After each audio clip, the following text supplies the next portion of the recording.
Hey, my entire body is aching because I went bowling yesterday. My arm is literally broken and my fingernail is chipped and I have internal bleeding. Yes, that happened. What's up? It's the Culture Detective here, investigating your favorite albums. And today I'm going to be doing an album review on the new JNYBeatz album, On the Beatz. Yes, this is the name of the album, On the Beatz. So JNYBeatz is a DJ producer from Hong Kong, and this is his debut album. This is his first full-length studio album. Now, I learned about this album and I learned about this artist simply because I was following Rock Hill Street's Instagram because I really like their music, and they basically are featured on this album. In fact, almost every single track on this album features an artist or someone. So, yeah, this is a sort of a DJ producer type album. Think of it like Flume or someone who constantly collaborates with other artists. First of all, let me just say that I'm really happy that there's someone like him in Hong Kong. Hong Kong really needs DJs and producers who would constantly collaborate with other pop artists, indie pop, mainstream pop, whatever. Hong Kong really needs a DJ like that. But anyways, let's talk about this new album. The album starts off with 靈魂出竅練習曲 featuring Terence Lam, Lam Ga Him. Now, the English translation of this title is out-of-body experience practice song. So it's a song you listen to practice an out-of-body experience. Now, it starts off really strong with these tender drum beats, cutesy keyboards, and it's a really catchy and fun opening track. We have lyrics about relaxing and being stress-free, and it obviously makes this album open off really nicely and easygoingly. This track features none other than the very popular and famous Terence Lam, Lam Ga Him. And if you can recall Terence Lam on this channel, I reviewed his album a year ago and I gave it a 5 out of 10 because it is boring as hell.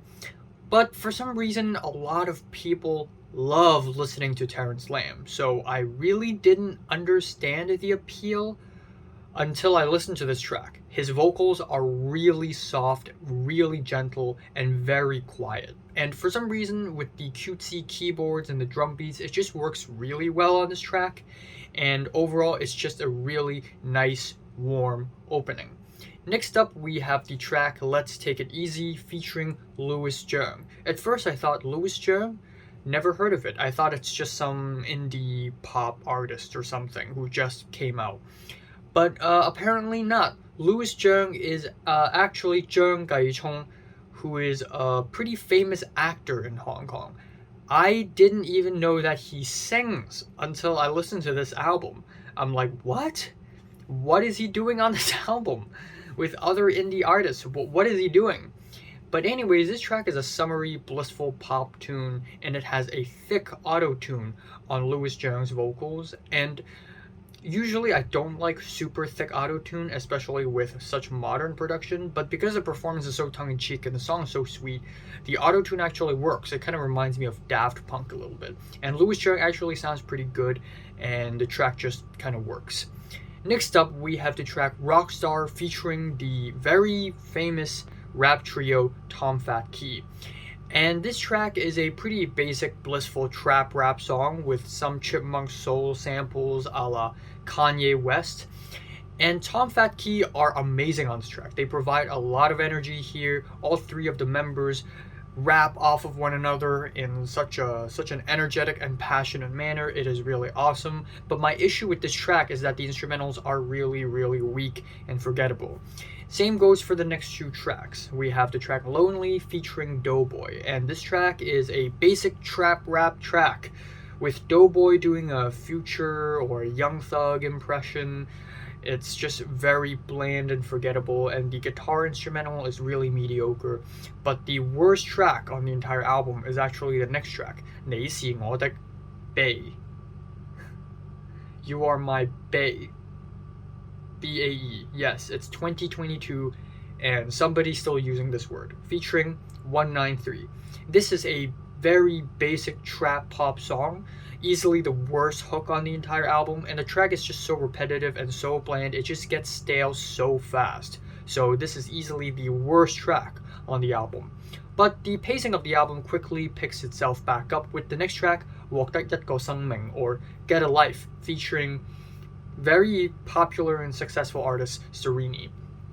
This track is a sassy rap track where Serrini basically does a really badass whispery rap performance. She has tons of charisma on this track, and the lyrics are really funny as well, because this track is basically, get a life, don't be a nerd, don't hide in your bedroom, touch grass. And it's actually kind of funny. I also like the beat. I like how stripped back and quiet the beat is, but it really hits hard.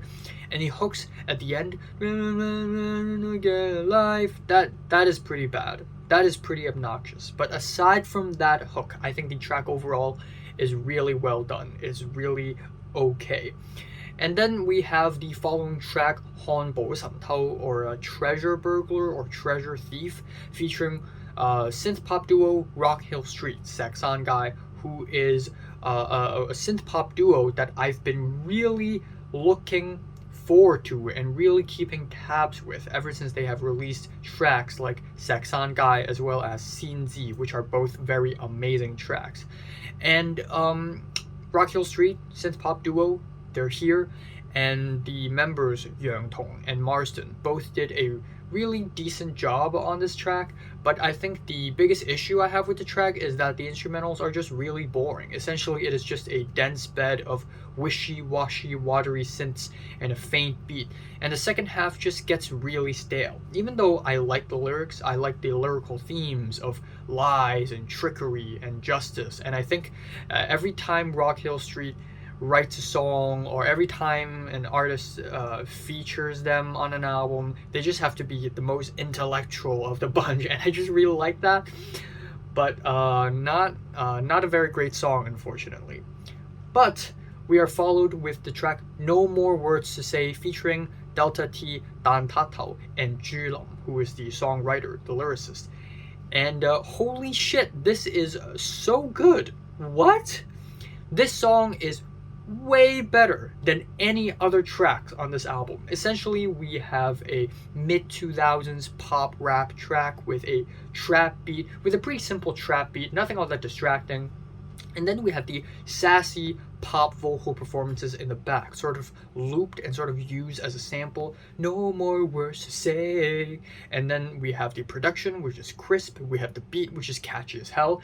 And the performances are awesome. It is awesome. The lyrics are funny, and I also really like the music video. It's a lot of fun. It's well shot, and one of the scenes in the music video is actually a Fallen Angels reference. My favorite Hong Kong movie. My favorite Wong Kar-wai movie, Fallen Angels. Yes.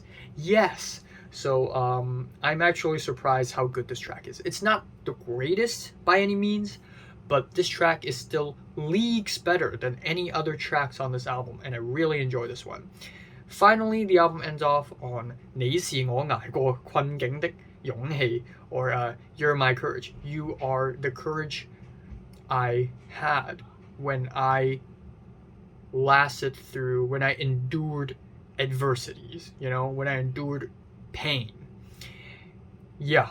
This is a canto pop ballad with melodramatic guitars and synths, which is really weird because all the previous tracks on this album are catchy, summery, blissful trap rap or trap pop or something along the lines of that.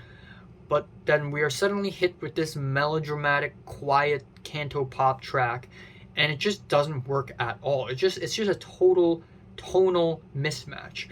It would have been way better if JNYBeatz end off the album with a slower pop song or something like alternative R&B with a trap beat or something like that, but no, we get a melodramatic canto pop song. Sounds like something that friggin' Supper Moment would do, which is kind of bland. And on top of that, JNYBeatz is not good at singing. It sounds like karaoke. So yeah, not a very good ending. So yeah, overall, I think this album has its highlights. I think there are good songs on this album, but there are also equally bland songs and boring songs that definitely need more creativity and innovation. So I'm just gonna leave it at that. Still, good job. I'm happy that this album exists. I'm happy that JNYBeatz exists. I'm happy that these artists are collaborating. I'm really happy. There is a future for Hong Kong music, and I want to live to see that, okay? I'm giving this album a 5 out of 10, strong 5, to a light 6. So, have you listened to the new JNYBeatz album on the Beatz from 1 to 10? How much did you rate it? Like it, and subscribe if you want more. And thanks for watching.